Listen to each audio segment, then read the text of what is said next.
Assalamualaikum warahmatullahi wabarakatuh. Kami dari kelompok 2 yang beranggotakan Yasir Syahrijah, Alifah Hairani, Putri Juliana, Eva Khalifah, dan Dinia Tuhafifah. Langsung saja di sini saya akan menjelaskan tentang pengertian sains. Apa yang dimaksud dengan pengertian sains? Pengertian sains sebagai pengetahuan atau ilmu pengetahuan.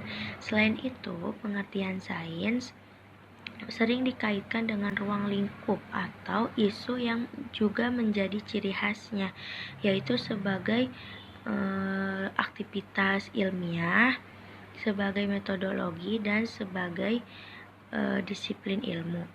Adapun menurut Amin, sains sebagai bidang ilmiah dengan ruang lingkup zat dan energi, baik yang terdapat pada makhluk hidup maupun yang tidak hidup. Kemampuan tentang pengetahuan alam atau sains pada anak usia dini dapat dilihat kemampuannya dalam menyebutkan objek yang ada di sekitarnya, menyelesaikan tentang peristiwa yang terjadi dan yang akan terjadi, serta hal-hal yang lainnya. Fungsi sains itu ada 5. Yang pertama itu sains membantu anak untuk berpikir sistematis. Nah, saat belajar sains kita tentunya dituntut untuk berpikir secara logis dan matematis. Dan tentunya itu membantu kita dalam berpikir lebih sistematis, terutama dalam hal menghadapi permasalahan di dunia dan menyangkut alam. Dengan belajar sains, anak-anak akan lebih dapat berpikir secara logis dan membebaskan diri dari pikiran-pikiran mengenai mistik dan dalam menghadapi gejala-gejala alam yang terjadi. Nah, yang kedua itu sains dapat menjelaskan gejala alam serta hubungan satu sama lain antar gejala alam. Nah, di sini itu kumpulan pengetahuan mengenai alam. Kita dapat dengan mudah merujuk ke penjelasan alam untuk menjelaskan gejala-gejala alam di sekitar kita. Yang ketiga ini, sains dapat digunakan untuk meramalkan gejala alam yang akan terjadi berdasarkan pola gejala alam yang dipelajari.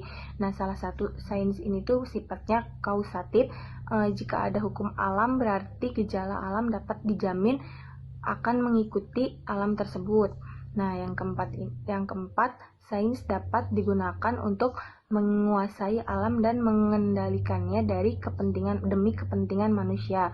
Nah, itu dengan serangkaian pengamatan yang serius mengenai gejala alam dan dengan demikian sifat-sifatnya diketahui manusia. Nah, yang kelima itu sains digunakan untuk melestarikan alam karena sumbangan ilmunya mengenai alam. Nah, melalui pengamatan dan analisis yang mendalam mengenai alam, ilmuwan akan tahu sampai di mana alam dapat dimanfaatkan dan sampai di mana alam justru dirusak oleh aktivitas manusia. Nah, selanjutnya ini ada tujuan sains anak usia dini. Nah, tujuan sains anak usia dini ini terdapat dua tujuan. Yang pertama itu tujuan secara umum dan tujuan secara khusus. Nah, apa sih tujuan sains secara umumnya?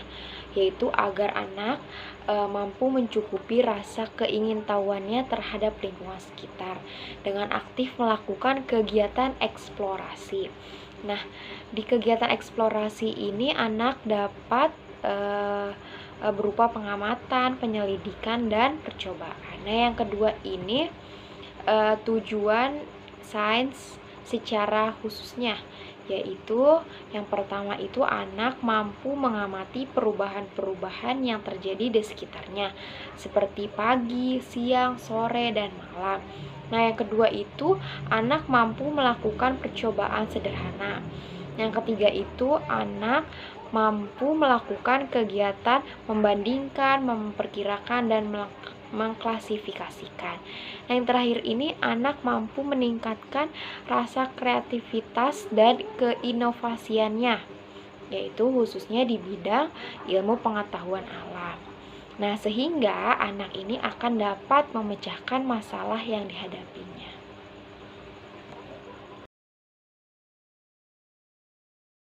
Selanjutnya yaitu hubungan lingkungan terhadap sains.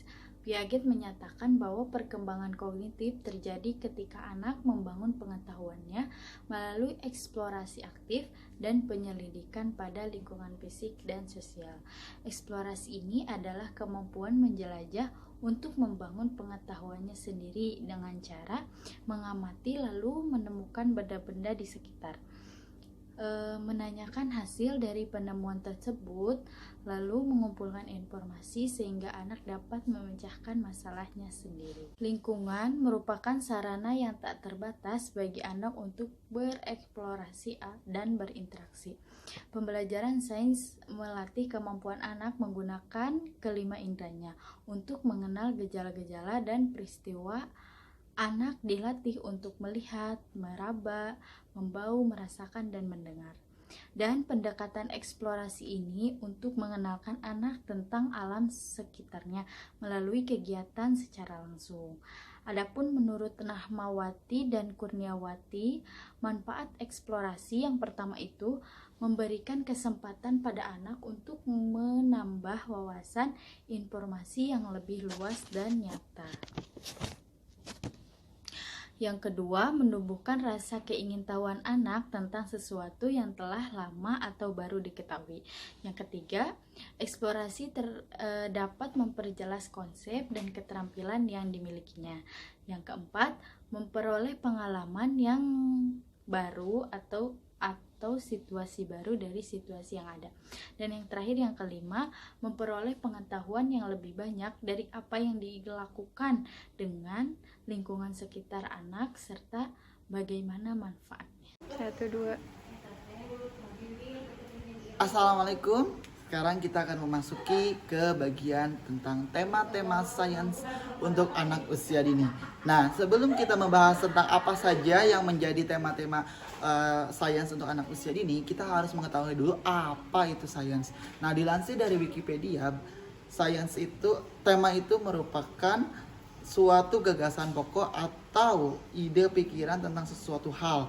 Nah, lalu tema dapat memfokuskan juga perhatian anak sehingga memudahkan terwujudnya sikap, pengetahuan, dan keterampilan. Nah, tadi sebelumnya kita sudah bahas tentang apa itu hubungan lingkungan dengan sains. Nah, kenapa sih lingkungan harus bisa masuk terhadap tema-tema? Kita bahas ya teman-teman. Lalu bagaimanakah hubungan antara lingkungan belajar dengan tema-tema? Pada dasarnya lingkungan menjadi bahan topik pengajaran di dalam pendidikan. Tema akan berkaitan dengan lingkungan sekitar. Peristiwa ataupun yang terdekat dengan anak menjadi bahan tema pembelajaran, terutama peristiwa yang terdekat terhadap peserta didik.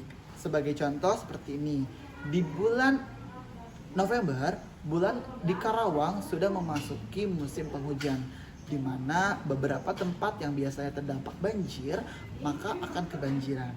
Nah, hal ini akan menjadi untuk diangkat sebagai bahan tema pembelajaran di sekolah. Contohnya, temanya alam semesta, subtemanya adalah kejadian alam. Nah, salah satunya adalah hujan. Nah, lalu untuk topiknya adalah banjir. Nah, dari banjir ini kita bisa membuat suatu pembelajaran. Contohnya, kita membuat diorama selokan mini. Nanti kita buat di sana, disiapkan wadah, setelah itu ada tanah liat dan ada pipa-pipa kecil. Setelah itu diberikan luspat-luspat seperti apa pipa, lalu potongan-potongan botol, lalu sampah-sampah. Nah, setelah itu kita siramkan air di atasnya. Apa yang akan terjadi jika pipa-pipa drainase itu tersumbat? Nah, itu menjadi pembelajaran sains terhadap anak usia dini.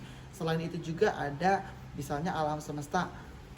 Setelah hujan biasanya ada terciptanya pelangi. Dari pelangi ini kita bisa menjadikan temanya pelangi.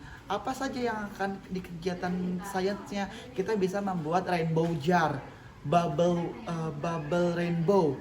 Nah, contohnya misalkan rainbow jar, kita sediakan botol, lalu kita masukkan beberapa pewarna makanan atau misalnya sabun-sabun yang sudah disatukan dengan pewarna makanan. Setelah itu dimasukkan ke dalam jar dengan memasukkannya hati-hati, sehingga akan membuat perbedaan warna di dalam jar tersebut, menciptakan rainbow atau pelangi. Selain itu ada juga menggunakan bubble rainbow dengan gelembung. Kita bisa main bergelembung dengan memasukkan tangan kita ke dalam sabun lalu meniupkannya. Setelah itu melihatkan kepada matahari dan akan terlihat adanya pelangi di dalam bubble tersebut. Ada juga bisa menggunakan penggaris. Nah, penggaris ini dibasahi lalu kita perlihatkan ke matahari dan itu akan seperti ada pelangi di penggaris tersebut. Nah, itu salah satu tema-tema. Apapun yang ada di sekitar lingkungan anak, kita bisa jadikan tema. Itu contoh dari alam semesta dan masih banyak lagi. Ada dari binatang, kita membuat diorama binatang, lalu misalkan ketika ikan, kita membuat akuarium. Nah, seperti itu teman-teman. Terima kasih. Wassalamualaikum warahmatullahi wabarakatuh.